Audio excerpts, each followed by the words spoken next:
Hello, YouTube. Today, I want to talk about The Shining. Now, I'm doing too many. I'm doing too many movies that I don't really like. So after this one, I'm gonna take a break from talking shit about movies and go back to talking about good movies where I can fucking make jokes and shit.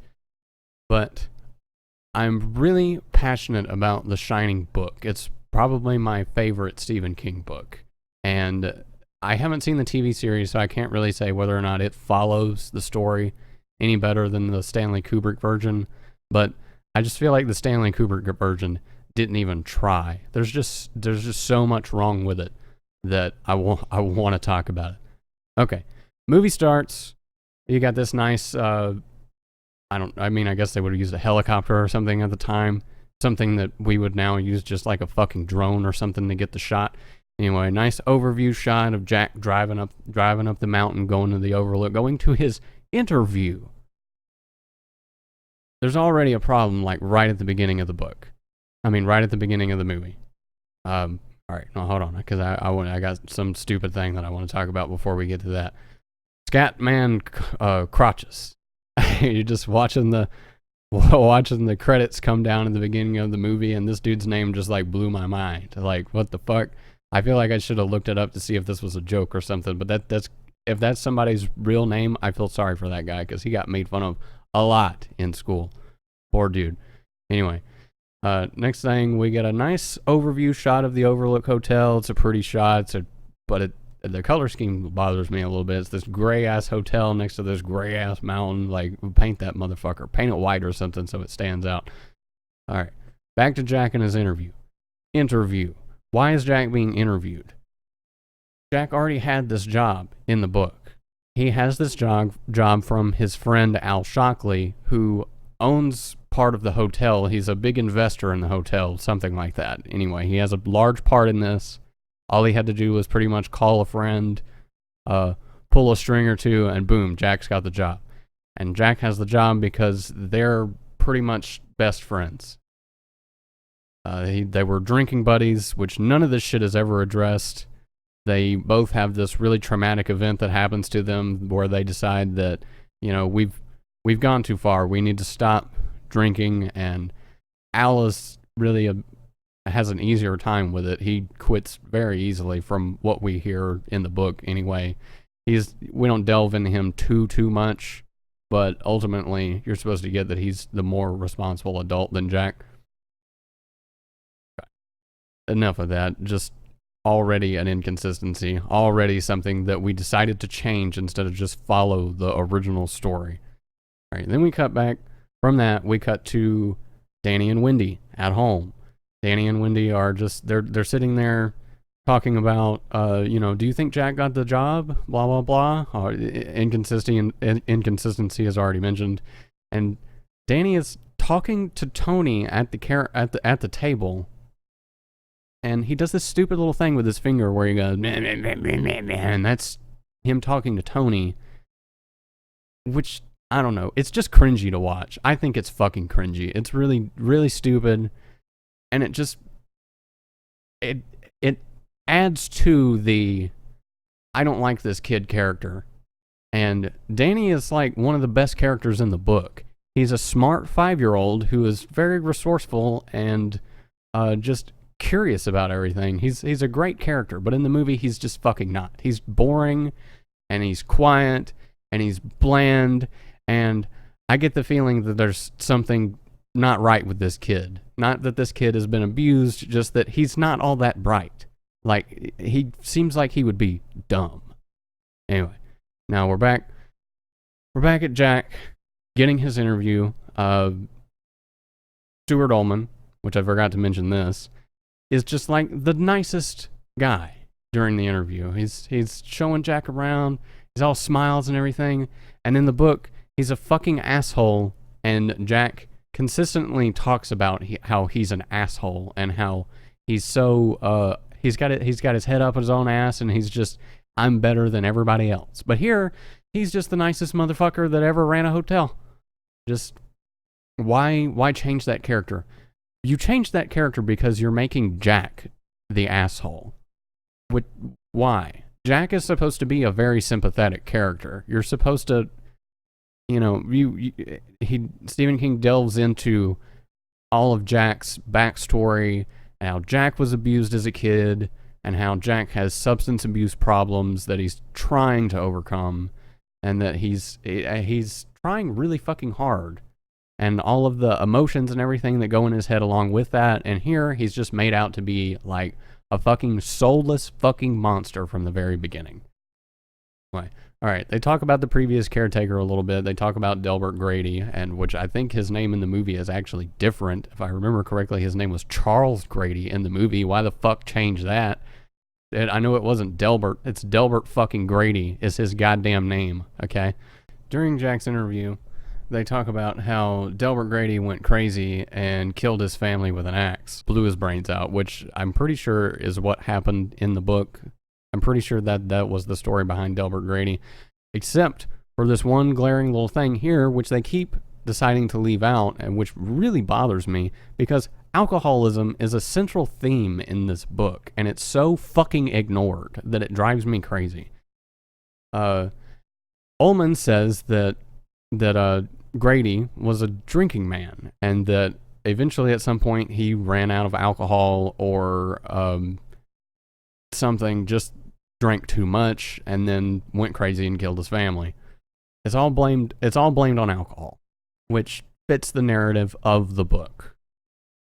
Okay, after this point, Jack calls home to tell Wendy that he got the job, which in the book he wouldn't have to do this because Wendy already knew that he got the job, and he was just going up there to get orientation and basically and get keys to the building and fucking get a tour around and get told some of the things that, you need to do.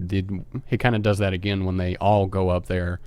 They give them all a grand tour and everything, but this is completely unnecessary because Wendy already knew. You know what you could have done instead of this? You could have done character building. You could have had Jack driving home and just had a scene of him going down the mountain or something to show that he was going home, and then had everybody else, Wendy and I almost said Tony, Wendy and Danny sitting there having inner monologues about everything that is fucked up in their lives, because that's what happens in the book. Or Wendy's doing that. Danny's not really doing that. Danny's worried that his dad's not going to be able to make it home because they talk about this a lot too, about how the little Volkswagen Beetle, it's a 1969 Volkswagen Beetle, it's a piece of shit. The fucking fuel pump's about to go out on it, and they're really worried that Jack's not going to be able to make it home, and then later on they're worried that they're not going to be able to make it to the hotel. Fuck all that. Okay. Pretty much during the same scene, I'm not sure that she was still on the phone, but this would be like right after that. Danny's in the bathroom talking to Tony about his fucking future thing, about what's going to happen at the Overlook.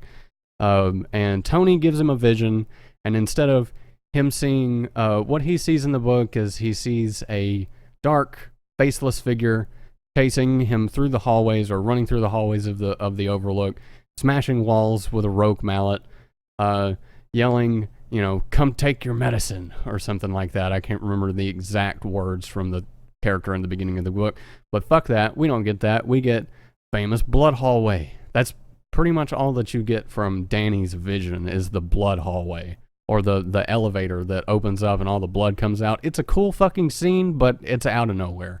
It doesn't fit for me, because like I said, I'm a fan of the book, not the movie.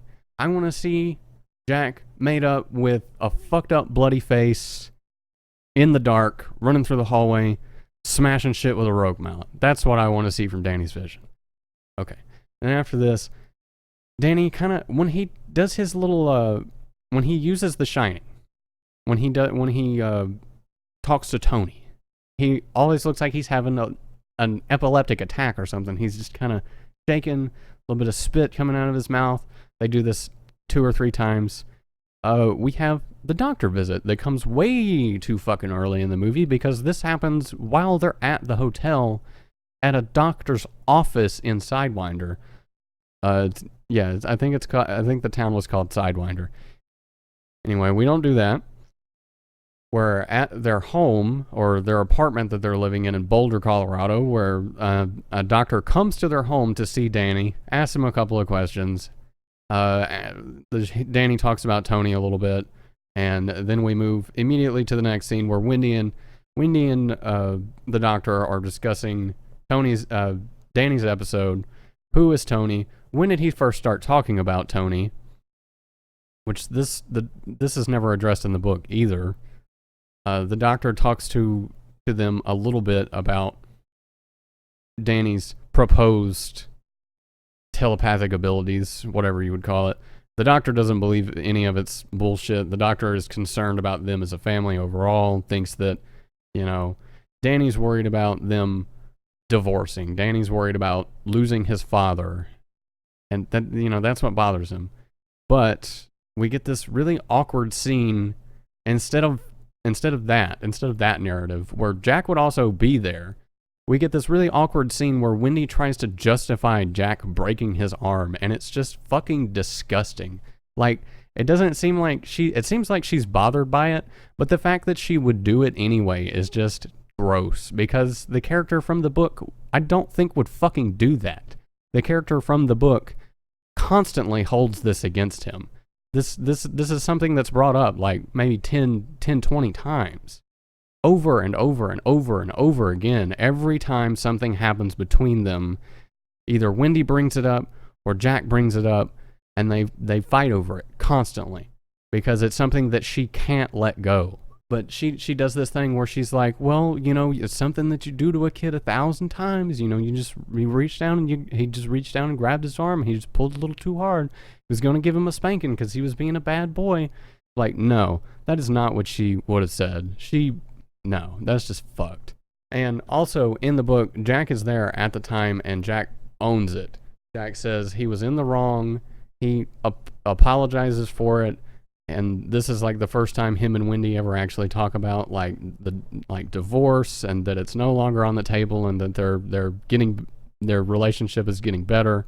So much character building that is left out of this. The characters are so weak. Okay. Next scene, everybody's back together. Fuck having Jack come home and whatever and have like a nice, hey, I got the job, whatever. We don't need that. We had a phone call for that. Anyway, they're in the bug, they're riding up to the Overlook. And the only thing in this scene that kind of bothers me is that they left out the narrative that the bug is dying. They didn't say anything about that. It's just something so simple that you could just say, oh, I hope that we're going to be able to make it up there okay. And he's like, Jack just says something like, oh, the fuel pump will hold out for another 10 miles or whatever. It's something so easy that you could just put in there that's just left out. Next scene, everybody's at the hotel now. Ullman is showing them around. Pretty much nothing really there. Just, hey, take a look at these rooms and whatever. We go outside and, hey, now we've got the famous hedge maze. This is more okay to me because this to me says the director, the film crew, whatever, using what their environment has instead of trying to create something, which is okay, especially for a movie released in 1980. They wouldn't have had the CGI abilities at the time to do this well. So I'm okay with this. I'm okay with the hedge maze. I just wish it would have been used in a different way. Like, I really wish they would have just said hedge maze and then just completely ignored that narrative or that part of the story altogether instead of trying to use it at the end. Because I don't like the ending to this movie. It's not what it should be. Halloran, next scene, Halloran's showing him around the kitchen.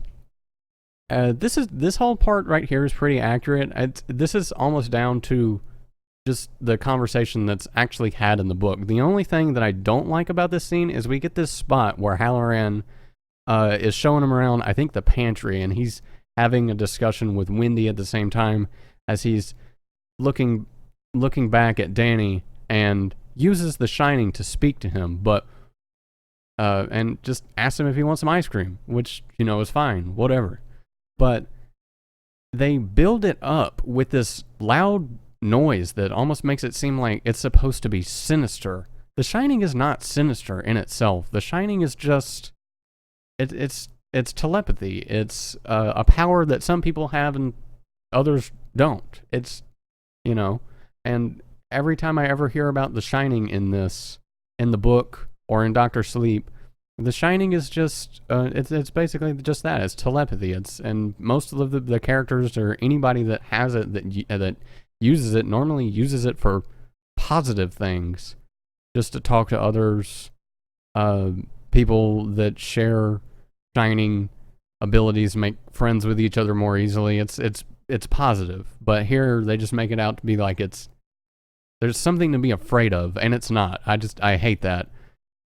And it's pushed in a little bit more when we have Halloran and Danny sitting down talking about The Shining. Now, this too, I really think they could have easily gone out to something that they could have called Halloran's car in the parking lot, and they could have sat in it and they could have had this exact conversation. But I don't think that's what they're going for. They're not going with a warm relationship between these two. Why? I don't know, because every fucking character in this movie has to be fucking made out of goddamn cardboard and distant from each other. Whatever. Like, you did this and you basically made me hate all of the fucking characters. And I can't stand to hate Halloran, because Halloran is my favorite fucking character, because he's here to save the fucking day. They talk a little bit about The Shining. Danny tells him that he's not supposed to talk about it because Tony said not to talk about it, which this makes no sense to me either, because Tony is not some evil entity. Tony is more like a guardian angel. Tony is here to warn Danny of danger to come, and Tony gets closer and closer and closer as the story goes on, and is basically trying to keep Danny alive, trying to keep him out of danger. So why make Tony out to be sinister? Tony is not sinister. He's Danny's fucking friend. Why?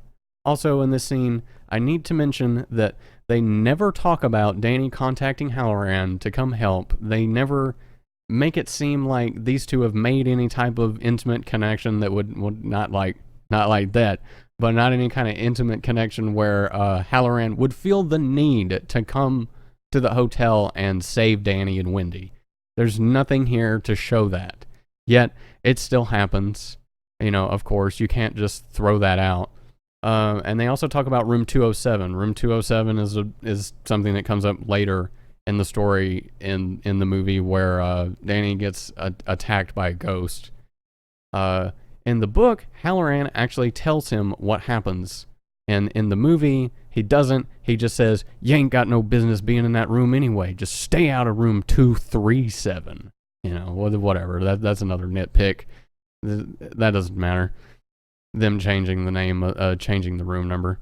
After this point, we kind of just get a lot of bullshit filler. There's the famous scenes of Danny riding his bike around the hotel, which I don't know what that's supposed to mean. It's just I am taking it as just a weird shot that's supposed to like set an awkward atmosphere. While he's riding his bike around, Danny comes, pulls in front of room 207 and stops, turns around and looks at it. You know, he's kind of foreshadowing that eventually he's going to go in there. More of the same. Jack's working on his play. Wendy walks up to him, so you know, she's all happy and cheery and everything. "Hey Jack, how's it going?" And he's just an asshole. He's mean for no reason, because that's his character in the movie. Jack's just a dick. And I guess if you want to use Jack Nicholson as Jack, that's probably the only way that you can take that, because Jack Nicholson is just a person that seems like he would be a fucking dick. I don't think I've ever seen Jack Nicholson in a movie where he was a sympathetic character. He just doesn't work for that. That's not him. Danny's still riding his little bike around, or I think this is actually sometime later. A lot of the beginning of this movie, after the initial little scenes, is just fucking filler that I don't care about. It's Wendy and Danny running around in the hedge maze. It's Jack fucking looking out the window, looking like a psychopath that I just ignored because it's meaningless. We're gonna get to the next kind of interesting things that happens. Danny is riding his bike around the hotel again and sees the twins. Now, the twins are supposed to be Grady's two daughters, but in the book it's never specified that they're twins, and they're never actually brought up. Danny never sees them like this. I I don't understand why we just decided to invent a ghoul for him to see when we already had ghouls for him to see in the book that you conveniently fucking left out, as I'll get to. Actually, I'll get to that right now. After he sees them, he covers his eyes. He says, you know, you're not really there. They go away, blah, blah, blah. He sees them at the end of the hallway, and then he sees them dead. Gotta have some sort of weird shock value. Danny immediately just turns his little bike around, starts riding away. Gets to room 207. The door is open. And instead of, I mean, this makes sense, but it doesn't follow what happened in the book. In the book, Danny knew what happened in there because Halloran told him what happened in there. And he just got too curious and he wanted to go in there and see if he actually saw something. He wanted to see if there was actually anything to it. So he goes to the office and steals the key to the room and unlocks it himself and goes in. In the movie, he's just riding his bike around all innocently and whatnot, and the door is just open. And because the door is open, well, this just has him like walking up to it and going, "Mommy, are you in there?" And he just goes in the room. And then after that, I love this. I love this next thing because this is just, to me, it's just more of building Jack up to be a fucking asshole. Wendy is in the basement working next to what I would take to be the boiler, which is a big part of the book. It's very convenient what happens at the end of this and how it just completely ignores the book. Once again, this may be CG problems. This may be that they didn't have enough money to pull off the actual ending to the book, but I don't think so. I think they just didn't care. Wendy hears Jack screaming. He's in the this like lobby area, lounge area where he's been working on his book. Not his book. It's a play. It's never actually addressed what it is. I also forgot to mention that they talked about how this was a new writing project for Jack. This is not a new writing project. This is something that Jack has been working on for years that he has been unable to finish because of his rampant alcoholism and just because he can't think straight for long enough to fucking create this story. They also in the book, they delve into what the story's about and how the story relates to Jack. Now, I'm not going to get into that because that's going to take forever and this video is going to be way too fucking long. Jack's having a bad dream. Jack is laying on the table, screaming. Wendy runs in there to wake him up. He says, you know, I had a nightmare that I killed everyone with an axe. Now, this is really convenient because I'm pretty sure this happens, but it happens later in the book. And when this happens, Jack wakes up and accidentally breaks the radio. We'll see a little bit later where he does not accidentally break it in the movie, which is stupid because this is just more making Jack to be a piece of shit. This movie is so unsympathetic to Jack, and it really shouldn't be. Just fucked. Anyway, next thing, Danny comes back on screen. Just walks into the lounge. His shirt's torn up a little bit, and he's got red marks and shit all over his neck. Looks like someone tried to choke him. I actually like this scene. It's pretty clever. Wendy runs over to him and says, "Oh my God, what happened to your neck?" And reaches in and hugs him because he's not saying anything. This kind of goes along with the book pretty good because I'm pretty sure Danny at this point is like almost catatonic. He's laying there. He's freaked out. He's not saying anything. Eyes real wide. She reaches in to grab him, give him a hug, and slowly looks over to her left or right or what the fuck ever, and looks at Jack. And it's a powerful little scene. But she picks Danny up and she starts screaming, "You did this. You hurt you hurt my baby, whatever." And Jack just, "I didn't do it." And this switches over to him. He doesn't even try to defend himself. And in the book, he really didn't do it, and he really tried to drive home that he didn't do it and that he loves Danny and he's never touched him, and which at this point he actually hasn't done anything wrong, so that's fine with me. You defend yourself. That pisses me off here that he doesn't. His lack of defense for himself over something that he didn't do just makes him more evil, makes him more of a jackass. Now, this next scene happens way too fucking early, too. After Wendy has grabbed Danny and given him a hug and everything and run off, Jack immediately goes to the bar area of the hotel. And now the hotel doesn't have any booze in it. They even talked about how it didn't have any at the beginning. But yet these are only these like little subtle hints as to Jack's alcoholism, where in the book it's fucking driven home into your goddamn skull. Jack is an alcoholic. You got that? Okay. Jack immediately sits down and a bartender appears. He has a little bit of a conversation with the bartender. The bartender, he orders, it's just like I swear it's like it's not Jim Beam, it's Jack Daniels. He pours him a shot of Jack Daniels in a whiskey glass with some ice in it, gives it to him. Jack immediately drinks it. It's not like he even thought about it. In the book, he ponders this forever, whether or not he should like actually try to get something to drink. And then I'm pretty sure in the book he orders 21 martinis or something, because it's martinis that he likes. They call them Martians because they have something special in them that led to that name that I don't recall. But I do remember that they called their martinis that they got Martians. And he wanted 21 because he had been sober for 21 months, almost 2 years. And in the book, it's only 5 months. No, I mean in the movie it's only 5 months, which doesn't really, I mean that's around the time that an alcoholic would normally go back into it if you were gonna get away from it. Jack in the book has a lot more restraint and has held himself together for so much longer before ever going back to it. And he only really goes back to drinking after so many fucking crazy things have happened to him. At this point, nothing's really happened to Jack. Nothing. He's had a nightmare. That's it. Is that all it took to fucking get him to drink again?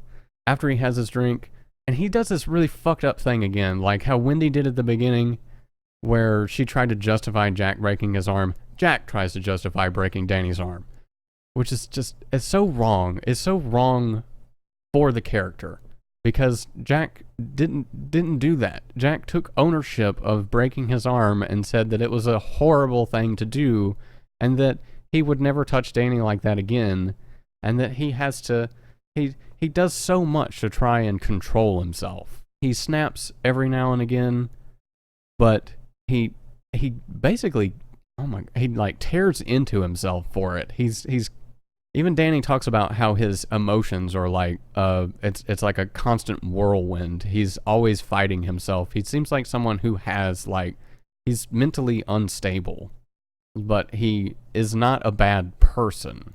And he's really made out to be sympathetic in the book, and I hate it here that we're just so nailed home that he's just human fucking garbage.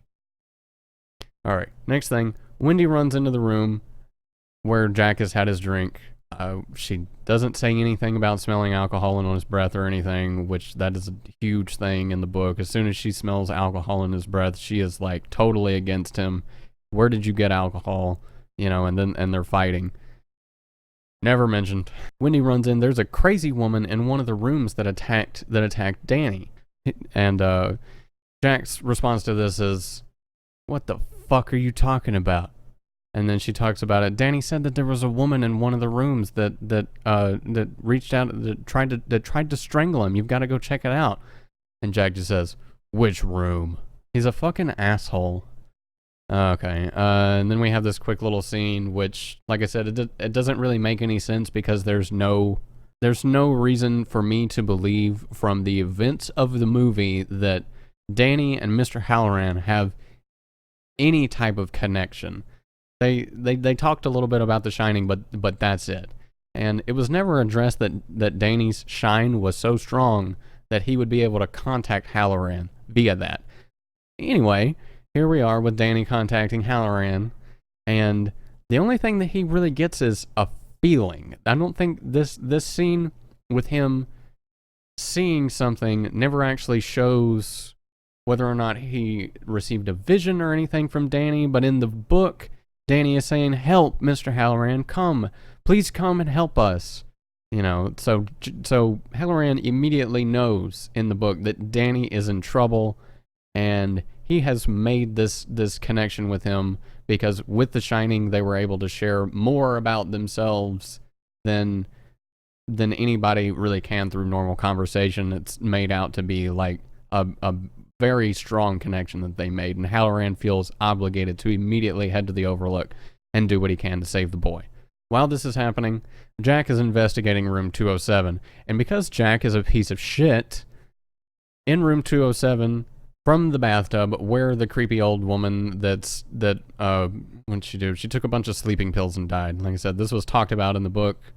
She has a whole little backstory. I'm not really going to go into it because it's not super important. Anyway, she had a bad time and she took a bunch of fucking sleeping pills and died in the bathtub. So, he sees like a little hand coming around and grabbing the curtain, and that's the picture I'm going to use because I'm not going to use naked bitch in the video, so I have to censor shit out. And walks up to Jack. Jack's got this fucking goofy ass smirk on his face. Look at that, pretty lady coming out of the bathtub, whatever. Jack Nicholson being an asshole. Jack starts fucking making out with this dead woman because that's his character. He's a piece of shit. He's not only a child beater and a drunk, he's also a cheater. Never happened in the book. You get a kind of cool shot, which I'm not going to include. Jack turns around and sees that he's making out with a fucking bloated corpse of a dead, probably going on 60-year-old woman, and freaks out and leaves, which is just so different from what actually happens in the book. I don't know that Jack ever even saw her. Jack just heard her and like saw water and got freaked out by that alone and left, or went outside and locked the door while she came up to the door and like pushed and scratched on it on the other side. And he knew that what Danny saw was real and was on the other side of that. Now, what happens next is, I'm pretty sure goes along with the book. I don't remember it specifically, but I think Jack does the same thing because he does not want to leave. He knows that this hotel is the last chance that he has to like get his life back together, because everything's just spiraled downhill and out of control for him. He tells Wendy that he went in there and looked around and nothing was in there, and he doesn't really talk about that very much. Wendy talks about how they need to leave, they need to take Danny to a doctor, and Jack is just an asshole after this. Why don't you ever think about me? Why don't you ever blah blah blah, me, I'm an asshole. That's this character. Next thing, Halloran is trying to contact the Overlook, but this in itself is a problem because Halloran never actually tries to contact the Overlook. Halloran gets his message loud and clear from Danny, I am in trouble, and has decided, because of 20 feet of fucking snow in the dead of winter in Colorado, no one is going to be able to get to the Overlook, or no one will just go to the Overlook based upon him telling them that he has a feeling that there is something wrong up there. He doesn't do any of this. He just immediately leaves. All right, now we're back at Jack.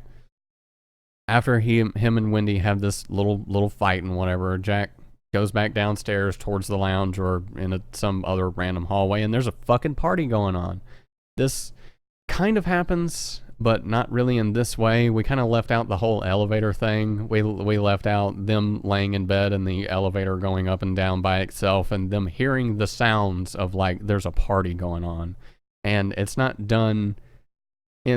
made out in the book like it's as much as it is like picture of hallway with all the balloons and streamers and stuff on the ground. They look in the elevator after Jack stops it and basically see like 2 or 3 items that would make them think that some sort of party was going on.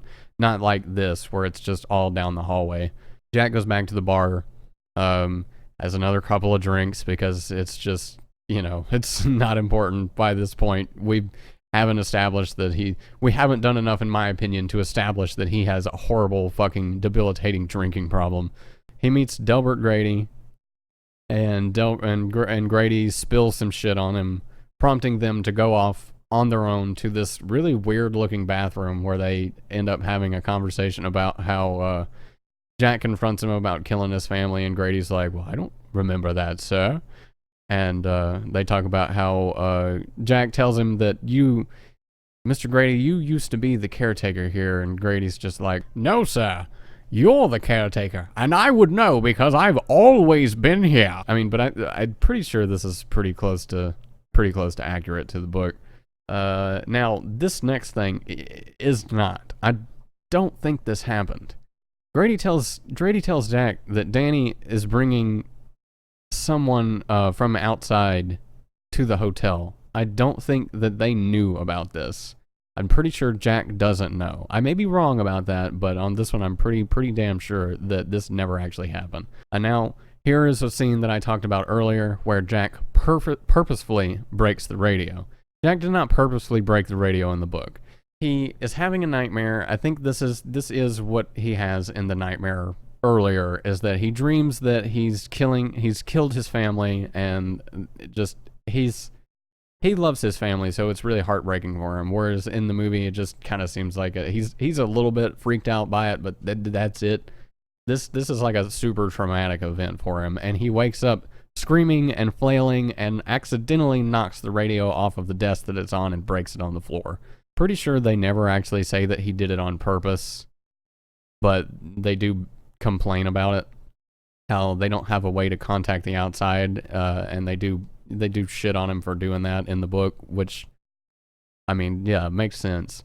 But here, he just casually walks up to the office while the ranger station is trying to contact them and make sure that they're okay, because Halloran is, calling to make sure that they're all right. And instead of the scene where he would accidentally break it, Jack takes the cover off of the radio and starts pulling out pieces.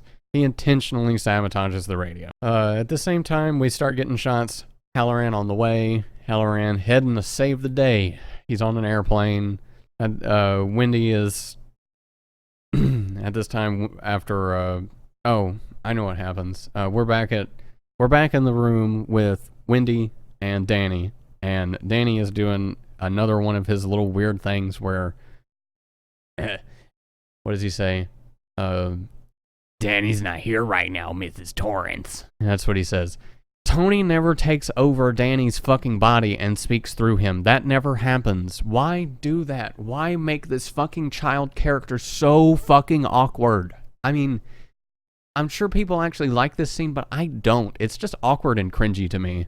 It just doesn't feel right. And it doesn't feel right on top of it didn't happen in the book. That's not Tony's character at all, to fucking take over Danny and make him fucking weird and cringy. After this scene, Wendy's running downstairs going to find Jack. She says she just wants to talk, but she's walking around with a bat in her hand. I guess because he yelled at her and shit in the room earlier. He's started to suspect that doesn't have the best of intentions. He goes through his paperwork, or I said paperwork, the pile of papers where he should have been writing his play. And it just says, all work and no play make Jack a dull boy. All work and no play make Jack a dull boy. 100,000 times on sheets after sheets after sheets after sheets of paper. And this is supposed to be what triggers her to know that Jack has just lost his fucking mind at this point.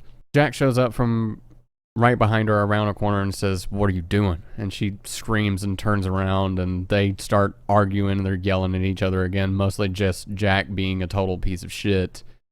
And she's screaming, get away from me, swinging the bat at him, and he keeps just coming at her. And eventually she swings the bat and fucking clocks him over the top of the head, and he takes a tumble down the stairs. Boop, boop, boop, boop.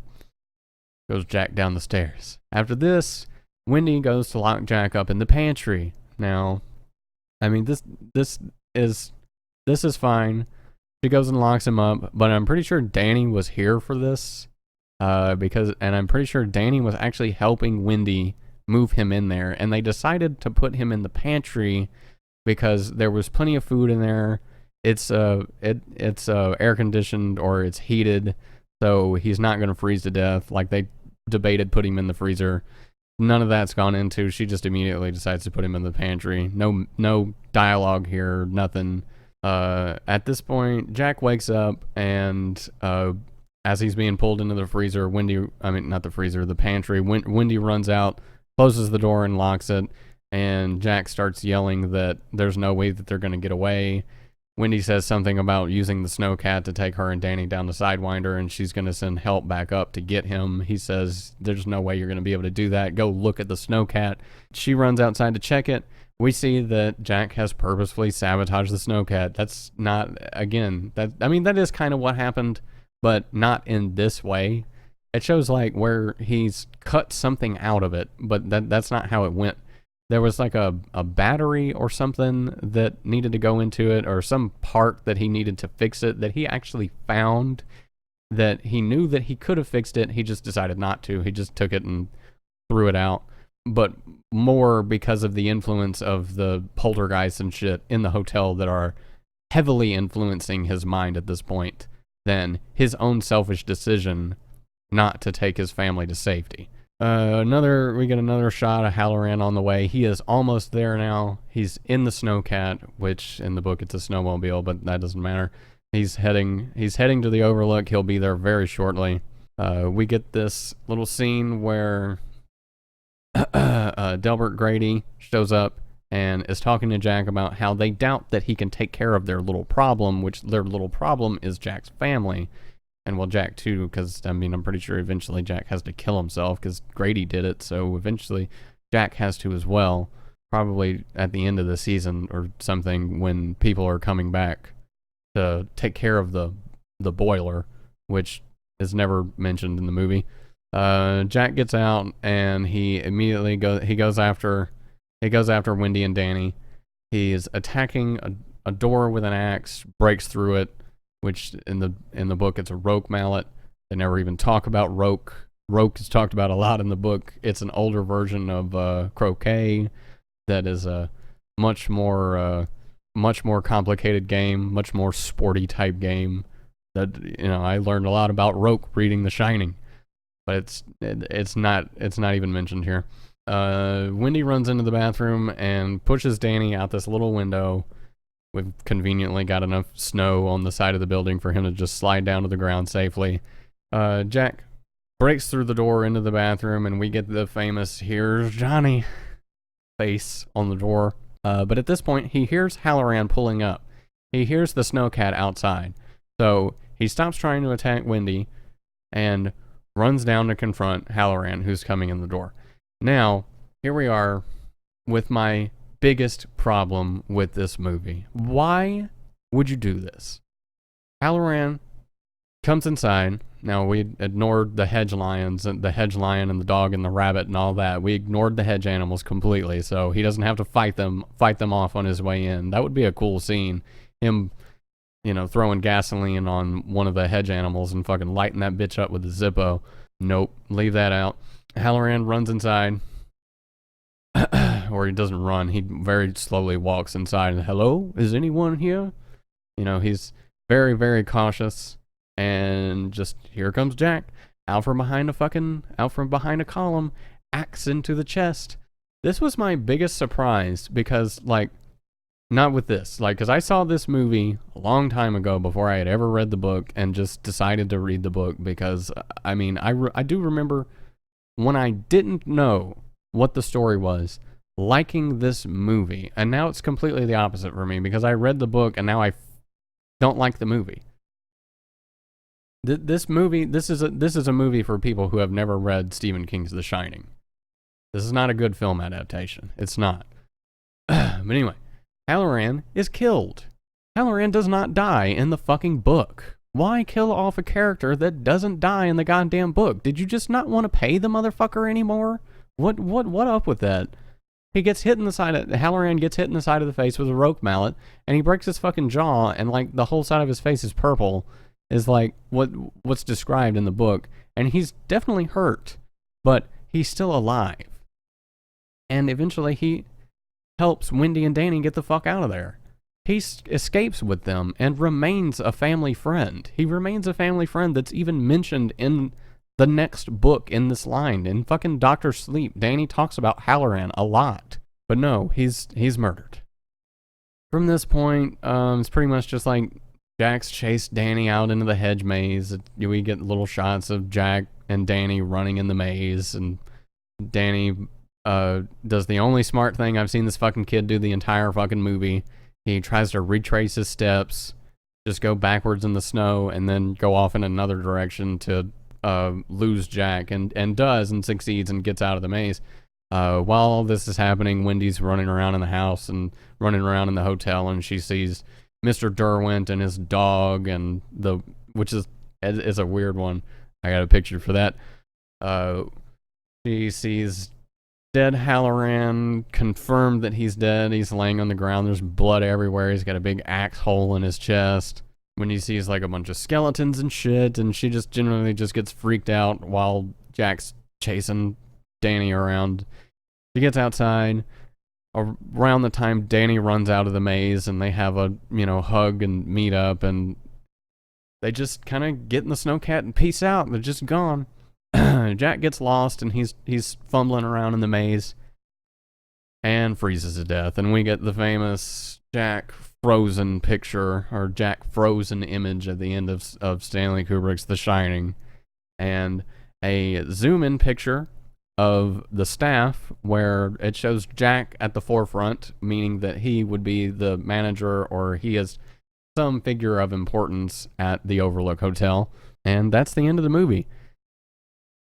I kind of glossed over there how the end of the movie in the book is. I mean, how the end of the book is versus the end of the movie. At the end of the book, the boiler is a really big thing. They talk about it all the time. Jack has to check it, but like at least 2 or 3 times a day to make sure that it doesn't overheat. And while Jack is running around in the hotel, destroying things with a roque mallet, trying to get at Danny, Tony is feeding him a message that you will remember what he forgot. You will remember what he forgot. And Danny's trying to figure out what the hell that means. And eventually says, the boiler. You forgot the boiler. It hasn't been checked since last night or something. So it's been a really long time since the boiler's been checked. And at this point, it's too late. And the entity who has taken over Jack at this point, the movie doesn't do any justice trying to make it like some sort of entity has taken over Jack. This is an entity has very lightly influenced Jack, who was already a fucking psychopath. The entity runs downstairs or runs down into the basement to check the boiler, and it's too late. The boiler explodes, and this is happening at the same time where Halloran, who is still alive, has grabbed Wendy and Danny and is carrying them, running out of the hotel, where when it explodes, they get pushed out by the flow of air coming from the basement. Like, they literally get fucking action movie thrown out of the building. But this is never mentioned. We also don't talk about how, like, there's a description for some sort of, like, large black spirit or something that shows up that swirls in the air, and almost like you can see demons and evil spirits being purged from this place as it's being destroyed and burned to the ground. Never talk about that. I mean, and that's pretty suitable for the end. There's an epilogue where you see more of a connection between Halloran and Wendy and Danny, but that's pretty much the end of the book.